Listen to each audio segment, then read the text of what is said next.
Hi, my name's Greg. If you were at my session yesterday, we were talking about stop motion. If you weren't at my session yesterday, we were still talking about stop motion. So I am a brick filmer, mostly by trade, which means that I make movies using Lego bricks through the art of stop motion animation. And I also have used some other mediums for animation, but I like Lego especially. It's accessible, and it's not that hard of a learning curve to get started with. So this session is geared more towards people who are starting into brick filming. So if you're like, I've already been doing this for 3 years and I'm looking for advanced animation techniques, not this session. Feel free to send me an email and I'd be super happy to help you out and point you to some resources. But just real quick, who here is kind of like just getting started out in animation and wondering like, hey, if I want to do this, what would I do? Okay, who feels like, I'm a little bit further along, like I already know the basics, I'm just trying to get better and looking for resources? Okay, awesome. All right, that gives me a little bit of an idea. So if you're in this session, I can't perfectly hit everyone's level where you're at, but I'll try to do my best to move around a little bit. If you're in this session and there's anything along the way that you don't understand or you want clarification on or you're looking for some details, throw a hand up. I'm very happy to be interrupted. I'm here to help you, okay? So this is not about me at all. It's about how I can help you. So if you have a question, we'll go right into it. All right, so what I'm going to do first is I'm going to go through this teaching slideshow. It's labeled animation, but it's really about the whole production side of brick films. We have a whole other training that's about the post-production side, but that's like nitty-gritty details about how to use things like shot grid and After Effects, and we're not getting into that. If you guys, perfect, yep, the handout's there. The one on the left will follow the teaching for today, and then the one on the right is an updated, less fancy one that I've made that has a little bit of a condensation of some of the things on the left, so we can follow that. Okay. Right at the jump, the question is, what is a brick film? Well, according to Jason Roald, who's the guy that came up with the term, startedbrickfilms.com, it's made with Lego or other plastic construction toys. It's usually stop motion or CGI. The first brick film was created on Super 8 film in 1973. Fun fact for you. So we're going to talk a little bit about animation. The first one is, why do we do stop motion? There's a ton of different mediums out there. I could always grab a camera and I could just film people in the real world. A few answers to that. The first one is it has a unique charm, right? There are things I can do in a stop motion environment that I can't do in a live action environment, so I advocate for using it. The other one is it creates visuals that would be impossible in the real world. What I mean by that is if I want to take a whole group of actors back into the Middle Ages in a brick film, well, there's medieval Lego, I can do that, and I don't have, $10 million to build a castle in the real world and film actors around that. It's also surprisingly affordable. If you're like, no, it's not. Lego is so expensive. I've bought it before. I mean, you're not wrong, okay? But in comparison to other types of filmmaking, it's a lot less expensive. So that's one of the reasons. And it's a lot of fun. It's a really fun way to get into it. And if you probably heard this line yesterday, I'm going to say it again. There's this guy named Steven Spielberg who said if you want to be a director, you should be an animator first. So these are my arguments for why you should consider something like brick filming. All right, we'll talk about the benefits of brick filming as opposed to using other mediums, and I hit some of them, but it's low starting cost. It's a much easier learning curve. That doesn't mean that the learning curve is shorter. I just want to be clear about that because you want to become a good animator, guys. It's going to take some time, but it's easier, right? What is stop motion animation? It's taking a picture, it's moving something a little bit, and then it's taking another picture. There you go, we covered it, great job. But the craft of learning stop motion takes more time. It's pretty easy for you to get into it. So there's a lot of opportunities for size and scale possibilities. And then one of the last features which I really enjoy is that brick filming gives you the opportunity to collaborate, especially over long distances. So I'm actually working on a pitch for a TV show right now, and that's exactly what we're doing. Doing a lot of long distance directing. I have other people working on cameras and sets all the way across the country in California right now, and they're able to do that because we don't have to gather with physical humans in one location. So you can think about that too. You don't have to make brick films by yourself. You can find other friends who do the same thing. If you want to talk to other people that make brick films, I would say after this session, people in this room is probably a really good first conversation to have. And you might have opportunities to make bigger, better things with each other because you can work with other people that are interested in doing it. And then this one right here, which is ultimate control. Oh, I like that. That's pretty cool. You know why? Because in the real world, if you have a rainy day and you need it to be sunny and you need to shoot, that's a problem, right? We just heard over lunch, like Steven's talking about that. They're talking about the weather, or something happens to one of your actors. Well, guess what? My actors have never gotten sick. I'm proud to say that. Also, I can make clones of them. So I'll put my actors in more than one place at once, and then I have multiple animators working with those actors. Again, an advantage that you don't have on a live production. The other thing is it will teach you to think about all the parts of that environment. What I mean is if I took a camera right now, I could even pull out my phone, right? I could start filming all of y'all. I'm not going to. Everybody calm down. But I could start filming all of you, and then I could just accept your current facial expression, the room, whatever it is, and be like, oh, look, I'm making a movie, all right? But when I'm in an animated environment and I set up a camera, I don't have any of those things. I don't have a base plate. I don't have a background. I don't have any characters. So I'm now thinking about the kind of visual that I want to make for all the parts of that visual. What do I want the background to be? What do I want the setting to be? What do I want the lighting to look like? How do I want my characters to move?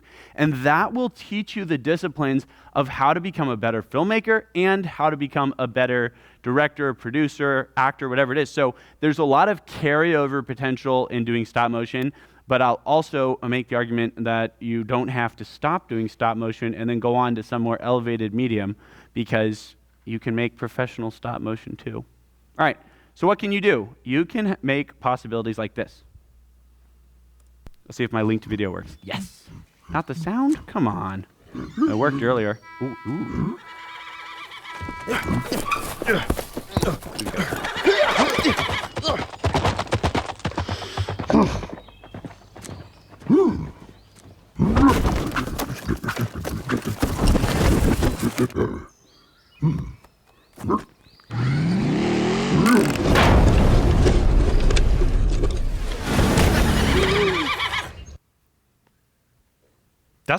That's not a very big brick film, right? What do I mean by that? I mean, there's not a ton of sets, there's not a ton of characters, but that's a fun little story. And my friend Kevin Orch made that. If you've ever heard of Brotherhood Workshop, he's an animator online. He makes a bunch of cool content. But to my point about all those things earlier in terms of like simplicity and cost and learning potential, it all exists in a short film like this, and you can still bring a shockingly high production quality to a film with not that many things at your disposal. So that's one of the things I like about brick filming and why there's a lot of possibility in it. All right, so let's talk about how you make one. That's kind of the whole point to this. The first thing you want to do is you need to understand your equipment, and then you're going to need to understand some of the limitations, because there are things that aren't going to work out so well if you're in a brick filming environment as opposed to working with something else. So the first one is that tripods are capable. You really have a lot of ability, especially if you get tripods that have adjustable heads. You can do pans with that. You can do a tilt. If you have a tripod that has a geared center column, you can even simulate something like a crane shot in an animated environment. So there's a lot of ability to add what we call production value, which means making it look cooler, to your short videos, even with something as simple as a tripod.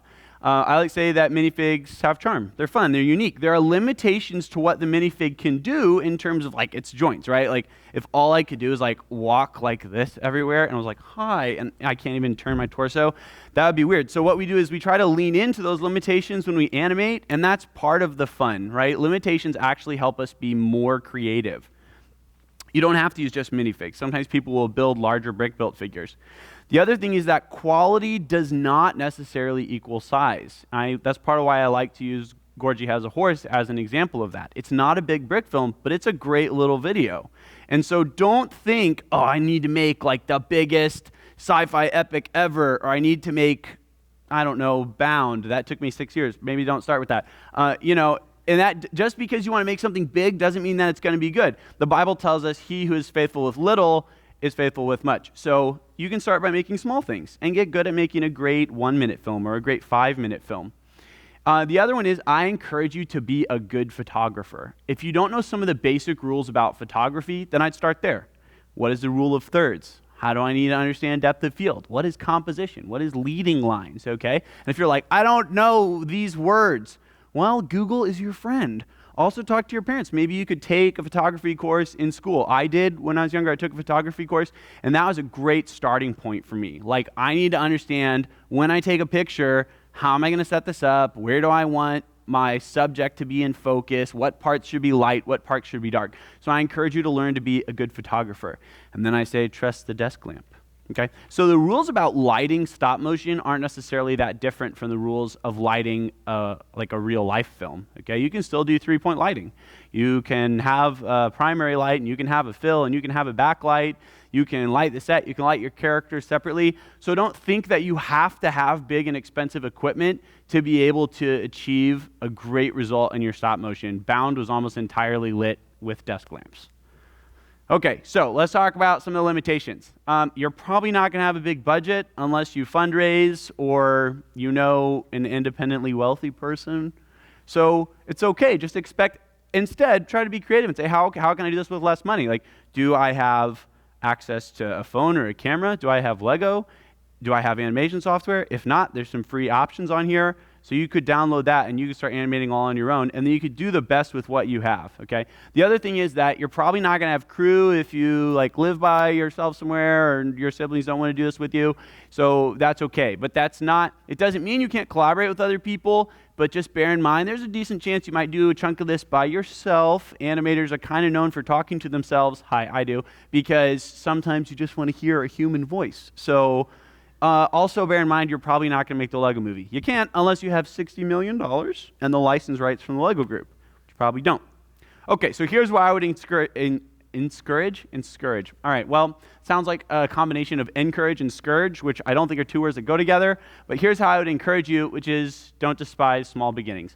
On the top, you can see me and my sister Monica working by a steel chainsaw because we're in a garden shed animating our first brick film called A Viking Worth Liking, which if you never see it, I won't be sad about. We made it in about 2 weeks before the 2008 San Antonio Independent Christian Film Festival. Whew, I can breathe after that name, although Christian Worldview Film Festival is a little shorter, so that's good.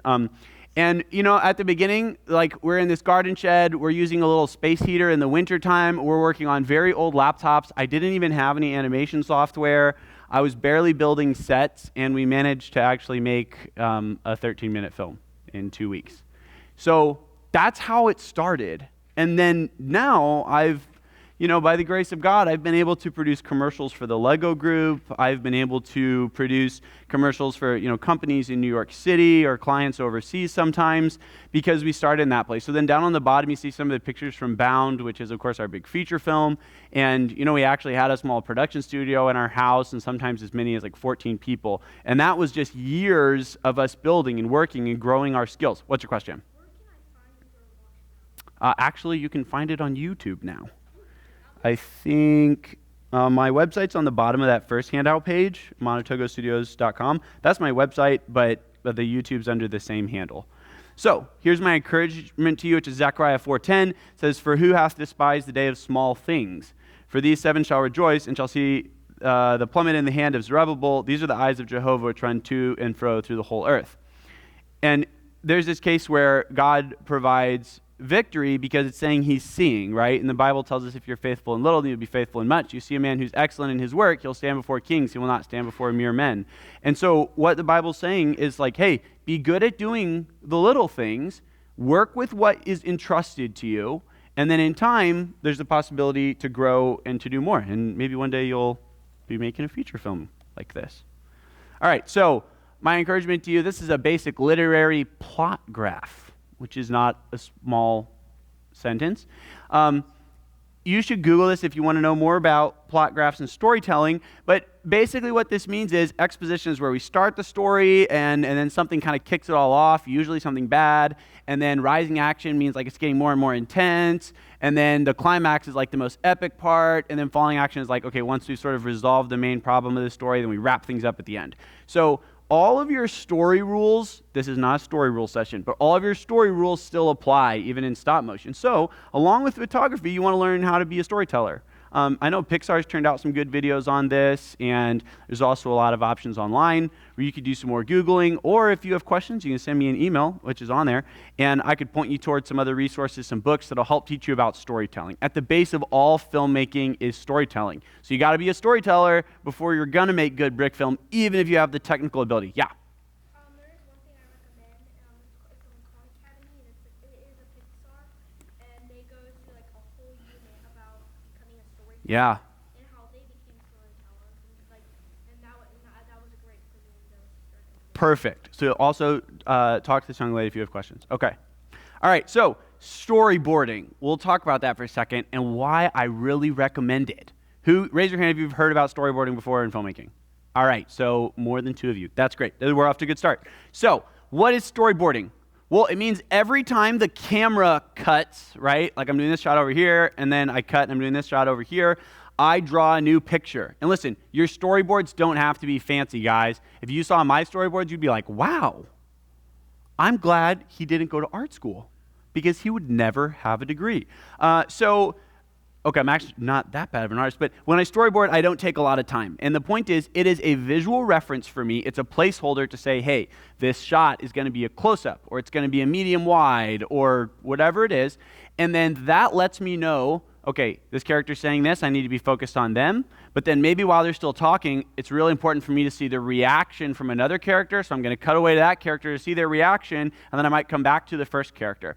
Every time that I'm cutting and I'm moving the camera like that, I give myself a new picture in a storyboard, and that lets me know all the shots that I need to capture.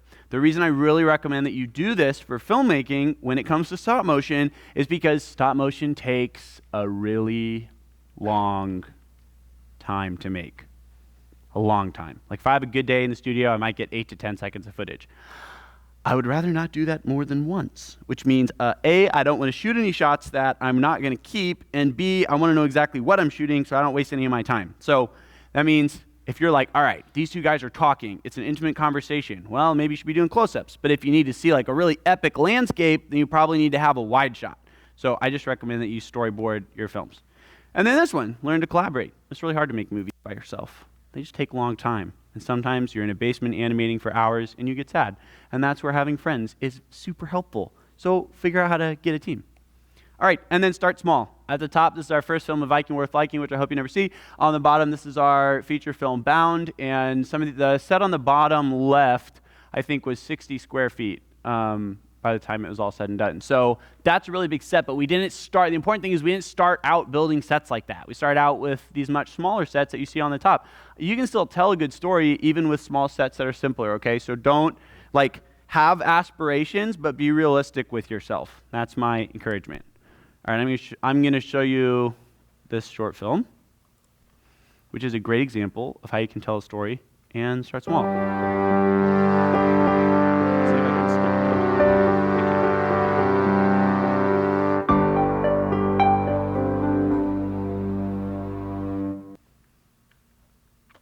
Well.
right.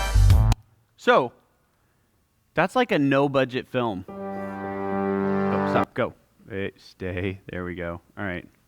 This one needs to not play for now. Okay, perfect. So, that, it's not even very much Lego. There are not very many sets, but you'll notice, all right, it might not be the greatest example of tight editing, but, he has a protagonist, right? He has an antagonist, so that means a good guy and a bad guy. The good guy is the guy who wants a mowed lawn without a dandelion. The dandelion is a bad guy. And then he has this whole problem he's trying to solve, rising action, right? Like it keeps getting crazier and crazier. And then that would be considered a tragedy because it goes badly at the end. He blows up his house, which I don't recommend doing. I don't think your parents will like it. So don't do that. If you get a dandelion that is mocking you, well, I don't know, move maybe? So that's a film that you can make for not very much money, right? He didn't really need a lot of money to do that. It wasn't very much Lego, but he's using regular storytelling techniques, and he's using what he has on hand to tell a great little story. What's your question?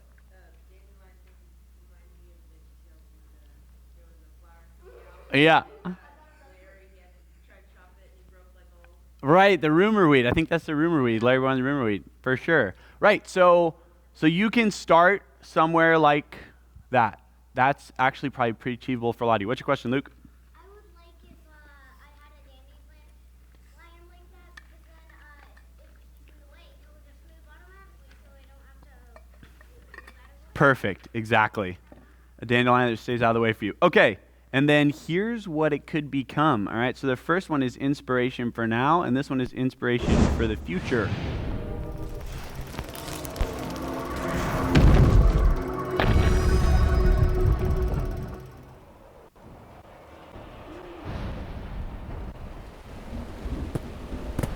Could have picked a better spot.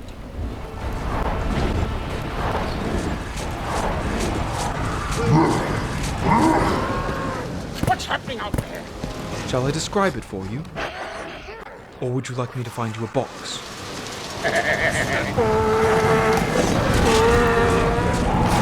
Excuse me, pardon me, coming through, pardon me. Excuse me, sir. Do you know where I can find a box? Oh, never mind. I'll keep looking. Avada Kedavra! Defend the causeway! Causeway!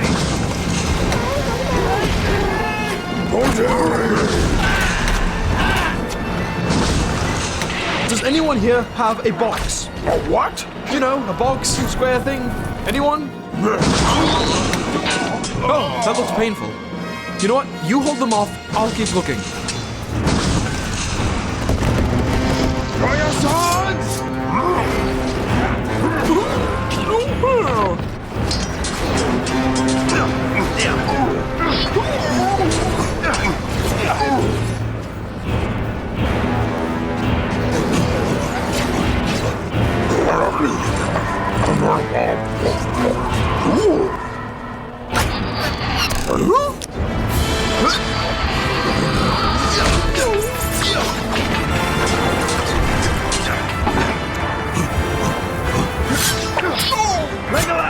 Legolas!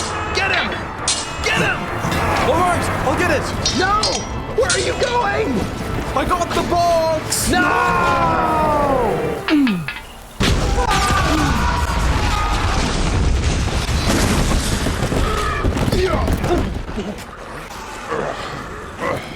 I found your box. Oh! Stupid elf. Oh!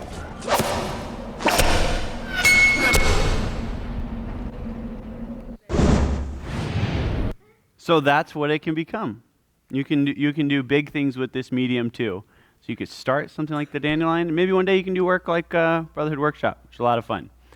Okay, so if we talk a little bit about stop motion specific to brick films, of course, some of the limitations you have with minifigures mean you can't do as many unique things as you can do with characters that have a lot more articulation, but that doesn't really limit your options in terms of like action and things like that, as you can see from that video we just saw, right? Like there's action sequences you can animate with a Lego minifigure just like anything else. So I would just encourage you, hey, even if you are starting small, just remember, it doesn't mean that you have to limit your options. There's still a lot of potential in the medium. There are some resources on here and on your sheet. Some of these sites are places that you can go for inspiration, or some blogs that you can follow, some places that you can get like custom weapons and things if you're looking for, medieval swords or something. Okay, a note on stop motion though, which is the majority of stop motion processes still apply. So we talk about these things like squish and stretch and ease in and ease out, which is objects speeding up and slowing down in time. Just because you're working with a different character, it doesn't mean that you don't still need to do those animation processes, right? If a guy is at a standstill and you want him to start running, he's not just going to immediately be running at full speed. It's going to take time for him to speed up to the run and then slow down at the end. And then I would just encourage you to embrace the uniqueness. It's a unique medium, and one of the fun things about Lego is something that comes apart and goes back together. So, in Bound, we made some jokes, you could say, about some humor in there, about Lego minifigs and their ability to be reassembled. So find opportunities to kind of lean into that. I think some people think about Lego and they're like, oh, well, it's just, it's a poor man's studio. But it really doesn't have to be. Instead, you can kind of embrace the medium and say, well, how do I make it more fun for being Lego? And then an encouragement for you is to build for the camera. So you can see the difference. This is the shot here in the film on the right-hand side. And then on the left is the set that we have. And that set has, all of these micro LEDs in it. There are these different lamps and lights. But it doesn't have a roof. And it doesn't even have a whole wall over here. And the exterior of the walls look terrible. Just like sets for films in real life, if it's not on camera, give me 1 second, I'll get to you. If it's not on camera, you don't have to see it, right? So just remember, you only have to build what the camera needs to see. Yeah. Where can you find These little lights like this. There's a group called Life Lights. I actually might have it on here. Maybe I don't. All right, if you get with me afterwards and I can write it down for you. It's a guy that sells like little tiny LED lights. They're 3mm LEDs, which is the same size as a Lego bar. So they'll even go like through a headlight brick or something like that. And that's how we did all that sort of custom lighting for that set in Bound. It's called Life Lights. It's LIFELITES. Ask me afterwards. I'll make sure that we write it down. Okay, well, I was skipping ahead a little bit. So, yeah, animation coming alive. We talked about easing in, easing out. If you're at my session yesterday, there's simple animation with repeatable movements like walking. Once you identify 5 or 6 frames for a walk cycle, you can just do it over and over again. And I'll show you an example of that in a minute. And then, of course, dialogue is when we're matching up a character's movement to what they're saying to emphasize certain things, and everything else in this list. So if we go to the basic walk cycle, you'll see, if you pay attention here, it's just the same cycle being repeated for every step. So once I learn the 5 or 6 frames that I like for walking, I just have to keep doing it. That's why we call it a cycle. So those are some of your easiest things to animate. Then when you have conversational dialogue like this, you'll see how the character's movement is matched up with what they're saying. Now just what is so important that you find it necessary to disturb me? Zathan, I wanted to talk to you about your father. I told you not to. But please, listen to me. You feel that Gwarmuth must be destroyed for killing your father and Rowan. Zathan, I was torn apart by their deaths just as you were. Your father was my master and Rowan was a dear friend. That's enough. Zathan, hear me. You have to forgive that man. I know it's not easy, but this fighting and revenge has completely consumed you. That's all easy for you to say, Micah. Aurelius wasn't your father. He was mine, and I swore revenge. I'll either have it or die trying. Whew. I'm glad we got better at writing dialogue. Okay, so in that conversation, right, the characters' movements are emphasizing what they're saying, and so that's how we do dialogue. And if you record a sequence of dialogue, then you can figure out how long it is. Like, let's say that a line is 10 seconds, right? And you can say, okay, well, if I'm playing this back, I see, 1 second in, I want to emphasize hey, and then 5 seconds in, I want to emphasize no. And so then you can match that up with the timing for your character. So if you're animating something at 12 frames per second, well, 3 seconds in is going to be 36 frames, and then 10 seconds in is going to be 12 times 120 frames. There we go. Mental math. All right, so when you talk about like doing combat scenes like this, which these are just some of the possibilities and the things that you can do, even with Lego stop motion. These guys don't have a lot of joints, but it doesn't stop them from being able to fight each other.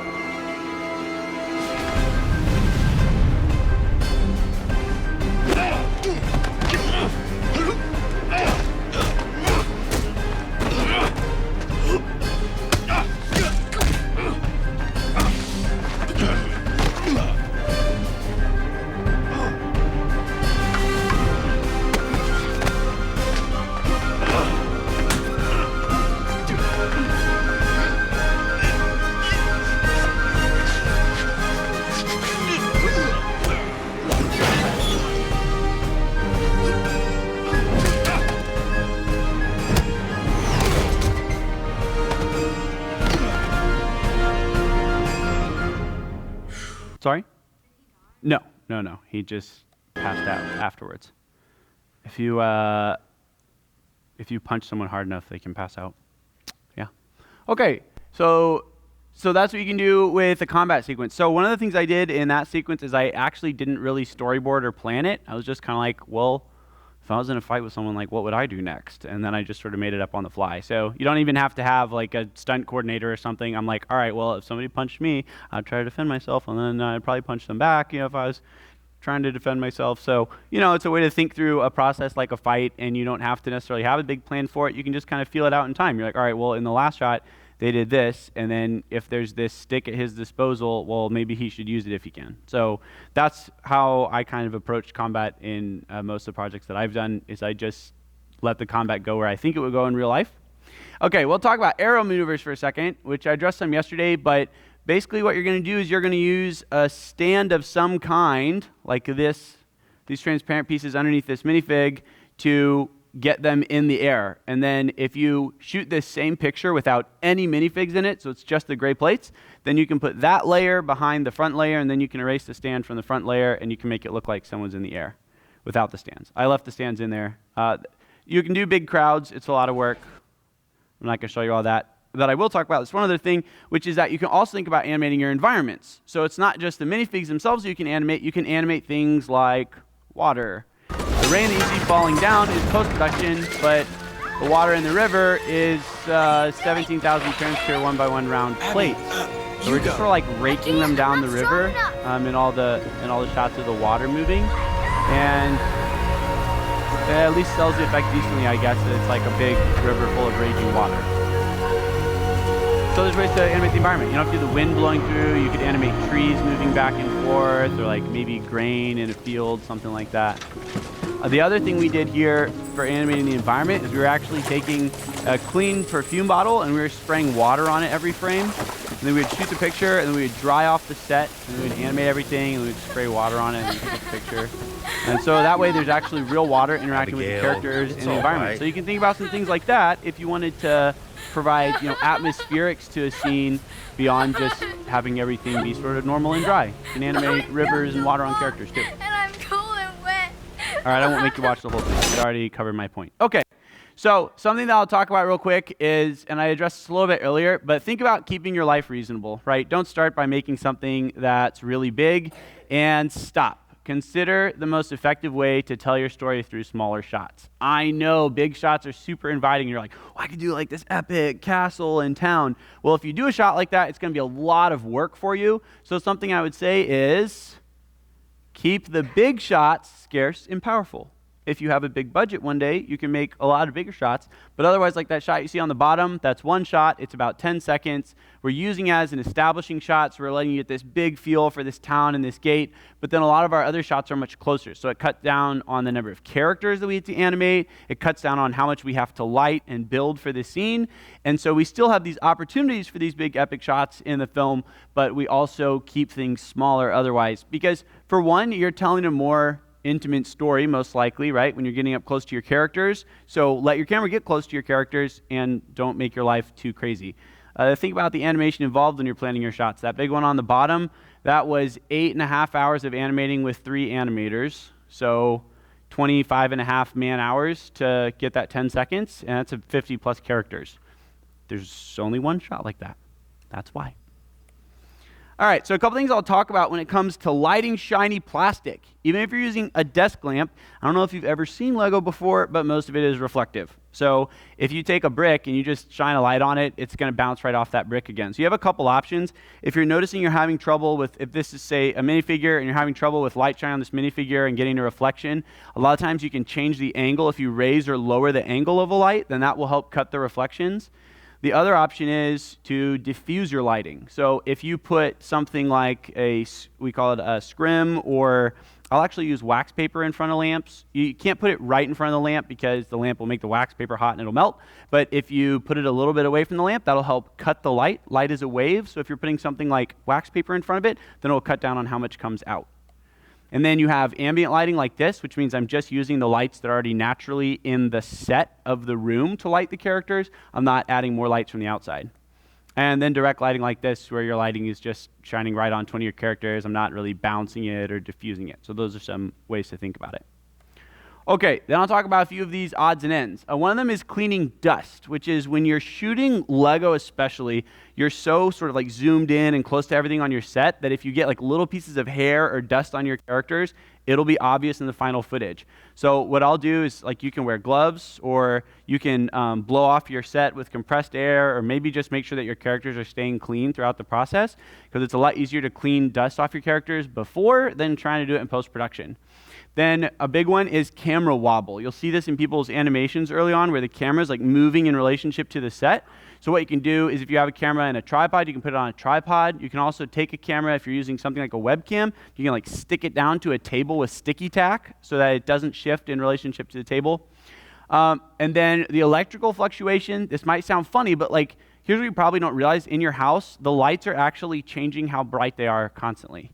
We don't see it because our eyes are at 60 frames per second, and also because this light is changing, up and down, kind of on a wave all the time. So we can't see those differences. But when you're shooting exposures in a stop-motion film, you will see the differences. And so it looks like the lighting is like flickering in the shot.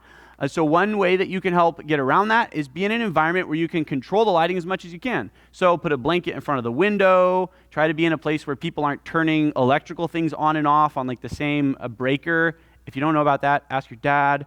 And that'll help deal with electrical fluctuation. You can also shoot longer exposures. So if you shoot a short exposure, it's like half a second, those electrical fluctuations are going to show up more. If you're shooting exposure that's, say, 3 to 5 seconds, that's going to average out the light. So you're going to get a more even lighting from one frame to the next. And then white balance, always set it to manual on your camera if you have that option. If you leave it on auto, it's going to make it worse. Image size, I recommend shooting in high resolutions. That means big pictures. Like a lot of DSLRs will have a setting on them where they'll say like you can shoot like small, medium, large. I usually shoot in the highest resolution I can, so I shoot big images because that gives me a lot of ability to do things like effects on them in post-production without losing quality. And then make sure you set your camera to manual focus. Autofocus will sometimes change where the camera focuses on a DSLR throughout the shot, and that's not what you want. And then I'm not going to talk about mouthless heads because that's facial animation, and that's like could be its whole own 3-hour session. We spent 8,000 hours doing facial animation on Bound to give you an idea of how complicated it is. And then the clothes you wear dark clothes. So just like in the real film world, we use white to bounce things, or like as a fill maybe for something on a set. If you wear light colored clothes, then light will reflect off of your clothes onto the set. So I always wear like dark gray or black anytime that I'm animating anything. Okay. That's the end of this part of the slideshow. I talk about a number of more details on this sheet. And then if you flip over to the back, there's some things here, some tools that we recommend for beginners, for intermediate animators, and then for pros. This was my bad, but Helium Frog under Tools for Beginners hasn't been updated for a number of years. So I put it on this updated sheet. You can see under How to Get Started, Stop Motion Software. Stop Motion Studio is a newer app that has been updated, so you can use that like on an iPhone or an iPad, something like that. I think it might be cross-compatible for non-Apple devices too, but you can use that for free, and that's a better, newer option than Helium Frog. I recommend when you have like base plates or setups, either tape them or clamp them to the surface of your table. Nothing's more frustrating than being animating and then having like the whole set shift on you. So if you get like some like work clamps, like shop clamps, or you even get some tape and you just tape it down to the surface, that'll help in terms of it not shifting. And then The other thing is just think about what backdrops you want to use before you start shooting things, because it's really hard to edit things like backdrops after you've already shot as opposed to doing it beforehand. So those are just a few tips and tricks for you getting started. Okay, we still have a few minutes left, so I just want to open up for questions for you guys. What are some questions you have about going through this process, things you're interested in doing, getting started, something that I said that didn't make any sense to you? What can I answer? So, you said that was on YouTube. Is Alice on YouTube too? It is, yeah. Yeah, so you want, yes. So, like, I'm only familiar to like the free stop motion on the iPad, but Mm-hmm. for example, with Dragon Frame. Yep. What do you use to film it? Like an iPhone? I use a Canon 60 Mark II, Mark IV. What's one of the Canon 60s? I think it's the Mark II. That's like an expensive DSLR. That's like a $1,500 body.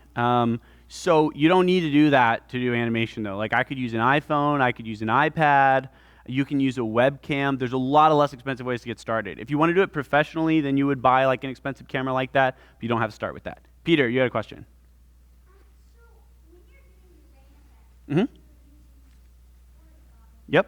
how did you drop the entire set without moving stuff? Okay. So I would move my characters, but the characters are animated, so that's okay. And then I actually didn't spray water on the things further in the background, like especially things that were out of focus, just because you couldn't tell if there was any water interacting with them. So I would basically locally spray water, like on my characters, and set that it was obvious in the camera. And then I would just be careful when I was drying things off. Yes. So, I have some Lego friends, Mm-hmm. and my brother told me that they're not really good for stop motion because their weights kind of. Can I still do stop motion with them? Yes, you can. I have animated with literal blobs before that have no articulation whatsoever. So you sure can. It's a little bit trickier because since you can't split their legs, like if you're trying to do a walk, but I've seen some people animate with the Friends figures before, so you can kind of like have them hop or sort of like shuffle to simulate walking. But yeah, you can still animate with them. You can actually pretty much animate with any inanimate object. Yeah.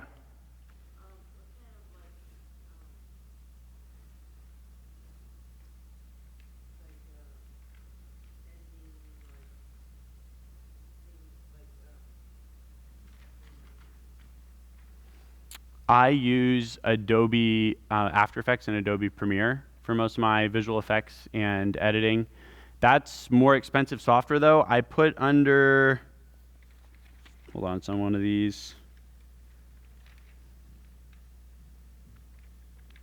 Yep, so you can do some basic editing in Stop Motion Studio.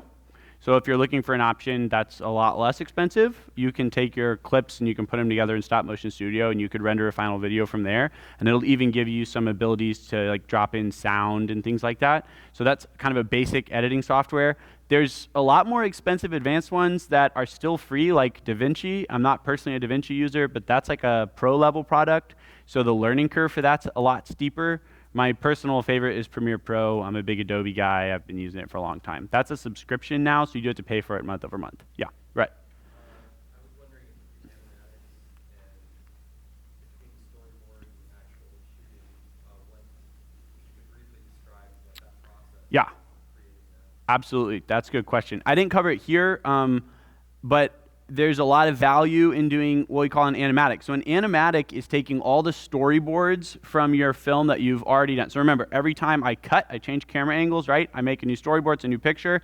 You take all those pictures and we put them in what we call a timeline. So that's like where it's gonna play back like a video in editing software.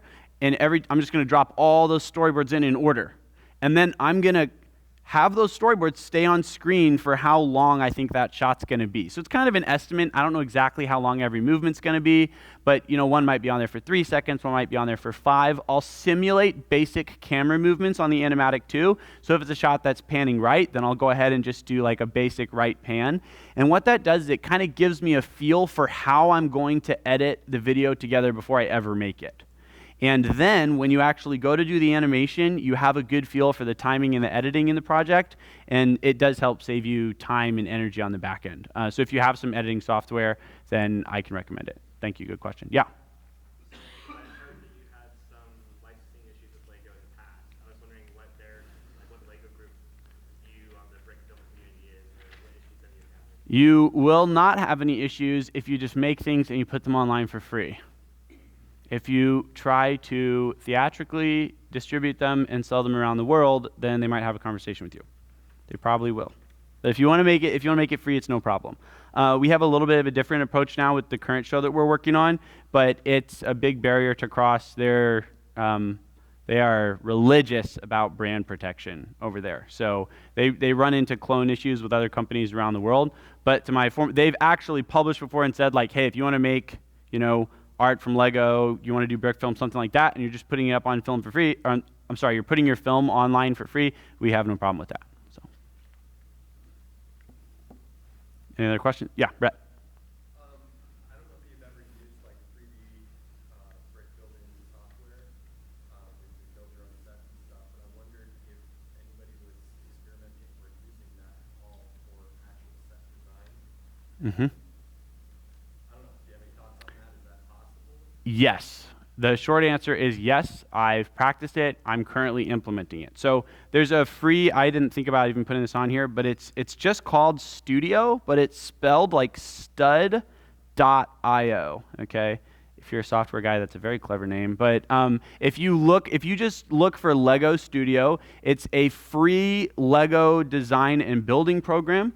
Actually, I have it here. I'll take a couple minutes to go into that because it's really relevant to your question. So what Studio does is it gives you access to a massive inventory of virtual parts, just like the parts that we use in real life Lego, and they interact with each other the same way. So studs stick to each other, bars go into clips, things like that. And that allows you to build huge sets if you want because there's no parts limitations. So you can absolutely build in Studio, and then, I got on this slideshow. All right. You can definitely build things in Studio, and then you can both render images from Studio. So particularly if you have like a still backdrop, you could render a set, you could shoot your characters on a green screen, you could composite that together. And of course, if you have more distant objects and you're putting multiple layers together in a shot, then you could like animate your back layers and things like that where there's not too much perspective shift that the audience can tell, and you can get away with some basic movement like that. So we've both done a lot of set building in Studio, and we will be using it more. It really doesn't like this. I can demonstrate this though. That was built in Studio. So that's all virtual Lego bricks. Like none of that is real. This is just a digital render. And this is absolutely the kind of thing you'll see in backdrops for the show we're working on currently. Everything that's close to the camera, if you can tell, then it's going to be real life bricks. It's going to be stop motion characters and ships, etc. But if it's far enough away that you can't tell the difference, then we'll use Studio as an option. Okay. This is a model that I just finished designing, but it'll let you understand how the software works. So this is 5,800 total pieces. It'll give you a piece count too. But you can see on the interior of this model, I can interact with these bricks just like I can interact with Lego bricks in real life. So any of these angles like I have up here on these windows, the whole interior support structure, which is just bricks and plates and studs sticking to each other. You can do all this kind of design in Studio, and then you can render a final image, which is something like this backdrop right here. So it's pretty convincing. If you put it too close to camera, people will be able to tell that it's CGI. So if you want to keep the illusion of stop motion, don't put your digital renders right up front. But for backdrops or backgrounds, it's a great option. It's a really good question. Thank you. I should think about putting that on my resource sheet in the future. And it's free, so that's great. It's super intuitive software too, like it's not a long learning curve. Peter. Could you use that and design like a direction on like if you go into a set? Could you design it in here and then file the labels you've made? Yeah, that's actually what I usually do, to be honest. So for a lot of sets, we'll design things in Studio first, and then we'll use the Studio set as like a guide for building it physically. So like some of the airships and things I'm working on, this island, some of the other islands we have, they were all digitally designed first. And because it's working with a simulated real Lego brick, I can rebuild this with physical Lego like I would in the program. You can export something called a parts list from Studio. If you need a little help walking through that process, just send me an email. It's hard to just explain. But you can upload your parts list to the website called Bricklink, and then you can actually buy your parts list from Bricklink. So if there's a particular model that you design, you upload the parts list, you buy the parts, then you can build your digital model in real life. But you have the advantage of getting to build with an unlimited palette and part count in the digital software. Yeah. So for example, that boat that you were showing earlier, or even this island, have you ever tried 3D printing? Like, try 3D printing them? I haven't, no. I try to be pretty faithful to the medium when I use Lego, so if I can't solve it with Lego, I'll probably won't solve it. Yeah. All right, you guys got any other questions? Okay, well, we actually have about 5 minutes left. Let's see. If you guys don't have any other questions, then I'm going to show you one more brick film before we go.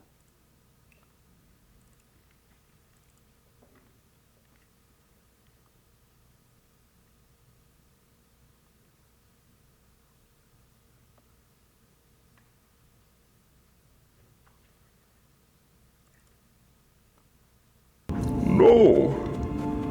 No. Oh.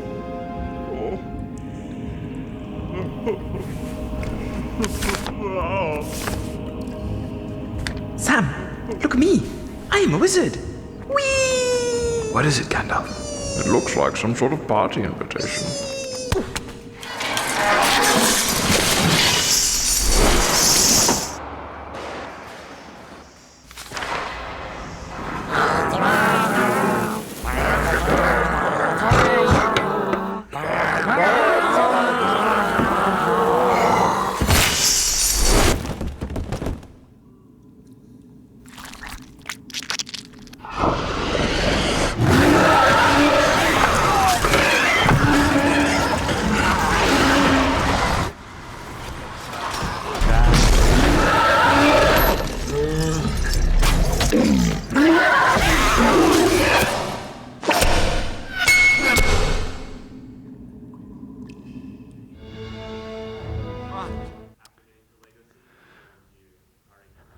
I did meet him after, yeah. So again, to the collaboration thing from earlier, sometimes when you're animating, it can get really lonely, and then you're like, hey, you animate too, are we both lonely? And so we actually ended up like FaceTiming over some productions at some point, and he's actually, he's a Christian homeschool guy, and so there was a lot that we related on, and so we would just have fun hanging out while we were cranking out shots together.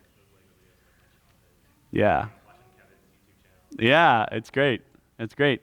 Yes? So, do you have any like other hacks that you use for lighting reflection on Legos? Yeah, so yeah, I talked about changing the angle can help a lot because a lot of times the reflection, it just depends on how the light is bouncing off an object. So particularly with Lego minifigures heads, if a character's standing upright, then their head is like vertical, right? So if you change the angle of that light, then a lot of times that alone is sufficient to cut the glare. So we ran into that a lot in our short film Atlas. Have your parents watch that one before you do. It's a little bit heavier content-wise. But we're trying to use very cinematic lighting in Atlas, so a lot of times I could solve it that simply. The other option is if you get, I'll give you a second, if you get those mini LEDs and you put them like through, it's called a headlight brick in Lego, right? It's like that 1x1 that has a hole in the front and like a half plate inset on the front. If you put it through there, then you can put transparent Lego pieces in front of it. If you think about light like a wave, right? So it's not water, but it's kind of like that, right? So like a bunch of particles going in a certain direction. If you start cutting down those particles, then it makes it softer. So I could literally even like take an LED, point it at a character's face. If I decided the light was too bright or there was some glare, I could put multiple transparent Lego pieces in front of that LED, and it would soften and cut down the light, and sometimes that would also solve the glare. Then the other option is like, don't be afraid to use what we call a bounce, right? So if this was like a solid white object and I had a character and I wanted to light them, like if I wanted to light myself on the white, use white to light myself on the left side of my face right now. instead of just pointing a light at the left side of my face, I could put a light over here, and I could actually have it hitting this paper instead. And again, if you think of it kind of like water, right? If that wave of light hits this, then it's going to bounce and spread around. And so that's going to create softer light on this side of my face. And you can do the same thing to help cut glare and reflections, because this isn't going to cause nearly as strong of a reaction, if you will, as if I put a light directly onto a minifig. So those are the main ways that I address glare. Yeah.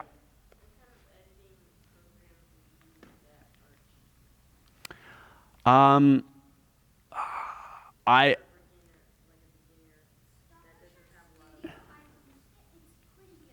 Yeah, I would use Stop Motion Studio. Yeah, that I'd recommend. You can do some basic editing in there. I know that Apple has their iMovie app, but that's just limited to Apple devices. So Stop Motion Studio will work on either one, and there's some basic editing capability. So that's kind of all inclusive, and it'll let you start getting a feel for how the animation process works, the editing process works, and then if you decide it's something you're really into, there's some other options. Like I said, DaVinci is also an editing program. It is free, but it's designed for professionals. So you might open it and be like, I have no idea what's going on. I mean, there's plenty of tutorials out there, but it's going to be a much steeper learning curve than something like Stop Motion Studio. Yes? So anyways, one that I used it because my dad had it. Sure. Because there's a version that's paid, and it's a little bit better, and the only difference is that the free version has ads. So pretty much, it's called InShot. Okay. You can also make stop motion, like uploading all the photos in order. Yeah. Putting them together, but there's some better things, like Stop Motion Studio is better for that. Perfect. But that one's really good for like editing. So InShot, is that just INSHOT, InShot? All right, there's another option for you guys. Yeah, and I know a little bit about Photoshop and After Effects and stuff. Yeah. I am a big fan of using Photoshop for doing things like cleaning out rigs, cleaning out putty.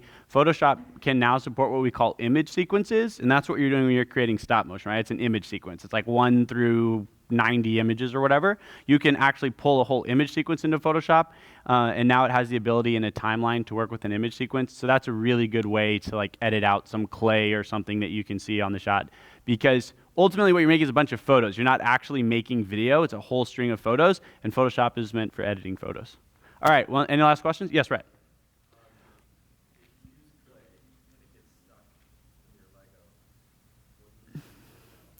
I use either clay or a toothpick. Yeah, but I would highly recommend using sticky tack rather than clay. Sticky tack, or sometimes it's called like wall putty. You can put it on a wall, and then you can hang like posters and things on the wall. There's a couple disadvantages to clay. One, it tends to come apart a lot more, like it will fragment, if you will. The other one is that there's oil in clay, so it'll leave residue on your characters and on your set. Sticky tack does neither of those things. Sticky tack is really good about staying adhered to itself, and it doesn't leave any kind of residue, so it's like a dry sticky, if that makes sense. That's what I personally use. I'm a big fan of it. Okay, guys, we're right at 4, which means we have to wrap up the session. If you have more questions, please feel free to ask me afterwards or find me in the hall. Feel free to send me an email, which is on that handout. Thank you so much for your time and attention and for your great questions.